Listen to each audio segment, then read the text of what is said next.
BFM Business, 10h, midi, l'émission 100% placement. Intégral placement, Cédric Decoeur, Guillaume Sommerer. Nos deux traders sont à leur poste et chaque jour, eh bien, ils vous gratifient de leurs observations sur la séance en cours. Stéphane Sauduteil chez Technibourse. Bonjour Stéphane. Bonjour à toutes et à tous. Et Giovanni Filippo qui nous attend chez Bourse Direct. Bonjour. Giovanni, comment est-ce que vous percevez les choses et notamment ce fameux 5400 points, on est en train de jouer dessus. C'est pour s'y installer ou c'est temporaire ? Pour s'y installer, c'est possible, même si je redoute qu'il y ait quand même une certaine forme de pointe de volatilité à l'approche du fin de mois. Vous savez qu'on a notamment un focus sur l'Italie qui sera assez important. Donc pour l'instant, on a surtout un marché qui est très très creux, qui manque de directionnel, qui manque tout simplement de volume et tous les mouvements sont principalement spéculatifs. Mais ce qui est intéressant au cours de ces dernières semaines, c'est l'évolution des prix. A vu certains indices majeurs en Europe comme le DAX 30, l'Eurostoxx 50 et le CAC 40 enfoncer, tester ou se rapprocher de niveaux importants de long terme. C'est ni plus ni moins la conséquence notamment d'une dérive horizontale au sein d'un no man's land en place depuis mars 17. J'entendais parler ce matin d'un cycle haussier historique à New York. Là, on est dans la plus longue période d'indécision depuis 2009. Donc, cherchez l'erreur. Qui montre notamment que les prix touchent ou se rapprochent de lignes de tendance de moyen et long terme, mais également du bas d'oblique haussière de long terme qui passe par les flops, je dirais, de 2009, 2011 et 2016.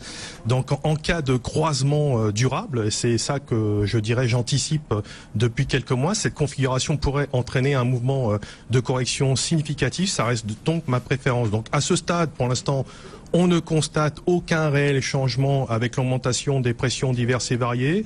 Je soulignerai la relation anxiogène, je dirais, qui croît avec le dollar. Le marché s'est un petit peu repris d'ailleurs avec la détente du dollar ces derniers jours. Je pense aussi que les conditions ne sont pas encore remplies pour envisager de shorter massivement et durablement ce marché très couvert sur septembre. Voilà, donc sur le fond, je suis toujours vendeur sur rebond, sur sommet ou sur signal, sans me priver, bien entendu, des excès pour passer acheteur ponctuellement. Donc en stratégie de moyen terme, on peut toujours conserver pour ceux qui sont investis au-dessus de 5203. C'est un niveau majeur dans l'espoir d'avoir l'opportunité d'alléger dans de meilleures conditions, notamment vers la zone 5006, plus ou moins 50 points. On mettra un stop sous la zone 5135, 5111 sur ces stratégies de moyen terme. Sur la semaine, on surveille 435, 278 qui est la moyenne mobile à 200 jours qui a été testée le 15 août. Voilà, donc au plus près, je suis vendeur aujourd'hui, donc à 406 précisément. Je ne sais pas si j'ai été activé, mais on n'y est pas loin, pour viser un reflux sur 360 puis 338. Voilà, donc on surveillera, comme je vous l'ai dit, 278 et surtout ce fameux 203. C'est un niveau hyper sensible qui correspond à 50% de retracement du cycle annuel. Voilà pour le regard que vous propose Giovanni Filippo depuis Bourse Direct. Stéphane Sauduteil chez Technibourse, comment est-ce qu'on se positionne notamment aux alentours là, de ces 5400 points ? Alors c'est vrai que pour bien analyser le marché, en fait, il ressemble un petit peu à un millefeuille depuis 2 mois, et donc on va essayer d'analyser un petit peu les couches de ce millefeuille. Donc en fait, depuis 2 mois, on évolue, si vous voulez, dans un range entre 5250 et 5550 points, 300 points de range. Depuis le 7 août dernier, en fait, on a un petit biais baissier qui est en train de nous ramener qui nous a ramené sur le bas du range, il y a quelques jours, vers les 5250-300. Et là, depuis 2 jours, on est repassé dans un biais intraday plutôt positif qui est en train de nous remonter vers ces fameux 5400-420. Moi, j'identifierais cette petite zone de résistance intraday qui sera peut-être pas facile à déborder dans l'immédiat, mais on repasserait vraiment dans quelque chose de plus positif. On annulerait un peu ce biais baissier acquis depuis le 7 août dernier sur débordement des 5450 points, et là on pourrait revoir les 5500, 550. Donc en fait, si on raisonne vraiment dans l'espace intraday pour aujourd'hui, on est toujours dans un marché porteur tant qu'on se maintient au-dessus des 5370, 5350 points. Si on enfonçait cette zone, là on repasserait vraiment on reconfirmerait le biais baissier du 7 août et on redescendrait sur les 5250, 5300. Pour moi, je pense qu'il y a matière encore à grappiller quelques points. Je trouve peut-être que le niveau de short de Giovanni est peut-être un petit peu court. J'aurais plutôt tenté 5420-30 avec des stops au-dessus des 5450 points pour viser peut-être effectivement, comme il le disait, un retour vers les 5350, 5370 points. Donc voilà, c'est très technique ce marché. Il faut bien analyser finalement ces différentes couches de millefeuilles pour finalement tirer son épingle du jeu. Alors c'est vrai, on est plus dans un marché de trading que d'investissement. Moi, j'aimerais pas du tout être un gérant de fonds pour l'heure. Mais effectivement, quand on prend le temps de bien analyser les choses, il y a des petites choses à faire en tant que day trader. Voilà donc pour le CAC 40. Un petit coup d'œil aussi sur les devises, Giovanni Filippo, et plus singulièrement sur le dollar, parce que c'est vrai qu'on a vu les déclarations récentes la circonspection de Donald Trump quant à la politique menée par Jérôme Powell et l'impact quasi immédiat sur le dollar. Techniquement, il y a des choses à regarder sur ce plan. Techniquement, tout le monde sait que la hausse du dollar, c'est un très gros problème pour les économies qui ont besoin de refinancer leurs dettes en dollars et pour, je dirais, les entreprises et les États qui sont exposés à ces pays.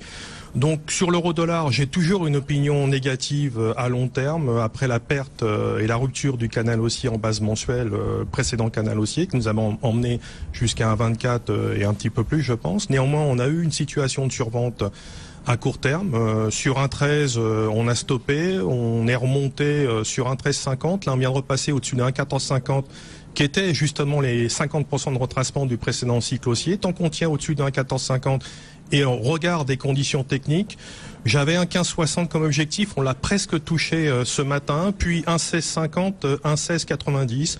Voilà, quels sont les objectifs à très court terme. Je me fais guère d'illusions sur une poursuite de la hausse de l'euro face au dollar, à moins que Powell ne plie aux exigences de Trump, si je puis dire, lors de la prochaine réunion de la Fed, en faisant l'impasse d'une hausse de taux en septembre, j'en doute, mais bon, c'est pas impossible. Attention tout de même, avant la BCE et la Fed, il y aura l'Italie. Donc, comme je vous l'ai dit tout à l'heure, risque fort de volatilité.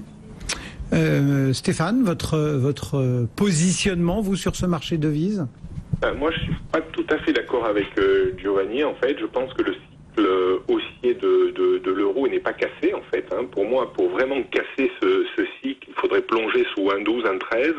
On a bien rebondi sur ce niveau.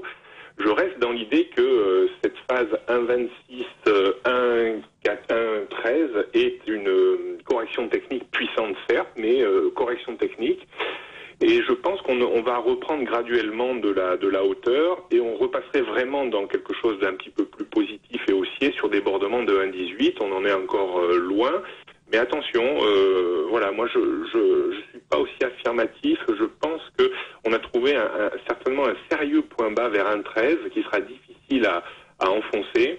Et donc j'imagine plutôt une reprise graduelle vers 1,18 et les choses s'accéléreraient à la hausse au-dessus de 1,18.